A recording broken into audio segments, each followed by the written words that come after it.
آخر میں دو صرف چیزیں کہنا چاہتا ہوں.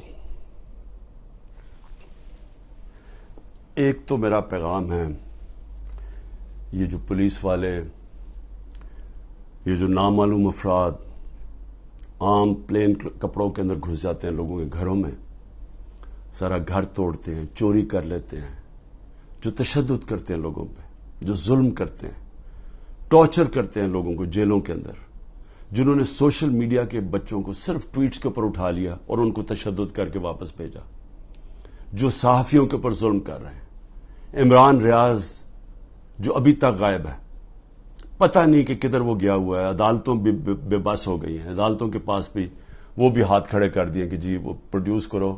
ایک صحافی صرف اس لیے، اس نے تو کوئی توڑ پھوڑ نہیں کی تھی، لیکن صرف اس لیے کہ وہ ظلم کے سامنے سچ بول رہا تھا، اس کو اٹھا لیا.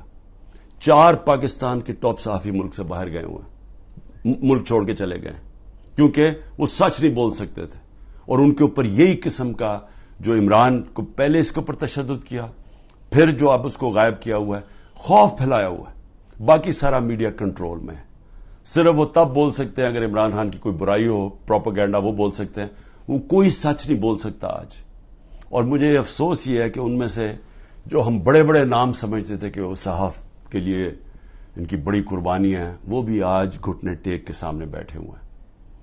لیکن مجھے افسوس اور ہے ہیومن رائٹس آرگنائزیشنز پہ. مجھے افسوس ہے جو کہتی ہیں ہم عورتوں کے لیے NGOs بنے ہوئے ہیں، ہم عورتوں کے لیے حقوق کے لیے کھڑے ہیں. یہ واحد پارٹی ہے پاکستان کی تاریخ میں جس نے پہلی دفعہ خواتین کو پالیٹکس میں لے کے آئیں. انہوں نے شرکت کرنی شروع کی، جلسوں کے اندر عورتیں آئیں، فیملیز آئیں. یہ پہلی دفعہ ہوا ہے ہمارے ملک میں.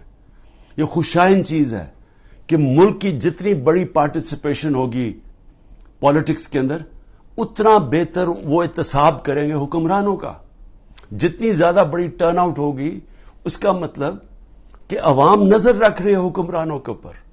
تو اصل تو ڈیموکریسی کا مطلب ہی یہ ہے کہ عوام احتساب کرتی ہے، جو حکومت کرتے ہیں وہ دیکھتی ہیں ان کا. تو عوام تو آج پہلی دفعہ نکل رہی ہے، اس طرح ٹرن آؤٹ ہو رہا ہے، عورتیں نکل رہی ہیں، اور ان عورتوں کے اوپر جان کے یہ تشدد کیا جا رہا ہے باقی عورتوں کو ڈرانے کے لیے کہ وہ نہ گھروں سے نکلیں، کہ وہ چپ کر کے سہم کے بیٹھ جائیں. تو کدھر گئی ہیں ہیومن رائٹس جو عورتوں کو ریپرزینٹ کرتی تھیں؟ کدھر ہیں وہ عورتیں؟ کیوں نہیں بول رہی یہ جو ظلم ہو رہا ہے ان عورتوں کے اوپر؟ وہ بیچاری صنم اور طیبہ، وہ تو تحریک انصاف میں ان کا کوئی عہدہ نہیں ہے، ان کو جیلوں میں ڈالا ہوا ہے. وہ صنم کے خامد آیا، اس کو پکڑ کے لے گئے. اب ان کا گھر میں بچہ ہے، وہ کیا کرے گا؟ دونوں کو پکڑ کے لے گئے. عمر چیمہ، اس کی بیوی، میں پھر سے کہتا ہوں وہ کینسر کی سفرر ہے، کینسر کی سے اس کو پکڑ کے جیل میں ڈال دیا، صرف اور صرف دہشت پھیلانے کے لیے کہ عورتیں گھروں سے نہ نکلیں. اور پھر سے کہ نہ یہاں بول رہی ہیں نہ باہر. بڑی فکر ہے افغانستان کی عورتوں کی، بہت فکر ہے. اور ہے ٹھیک ہے کہ اسکولوں میں سب سے زیادہ ملک کی بہتری ہوتی ہے جب عورتیں پڑھی لکھی ہوتی ہیں، اور پاکستان میں تو خاص طور پہ جب آپ کی آبادی تیزی سے بڑھ رہی ہو تو اس کو روکتا ہی ہے کہ پڑھی لکھی، جب آپ کی بچیاں پڑھی لکھی ہوتی ہیں، عورتیں پڑھی لکھی ہوتی ہیں. لیکن کیوں فکر نہیں ہے کہ یہ پاکستان کی عورتوں سے کیا ہو رہا ہے؟ تو ایک تو یہ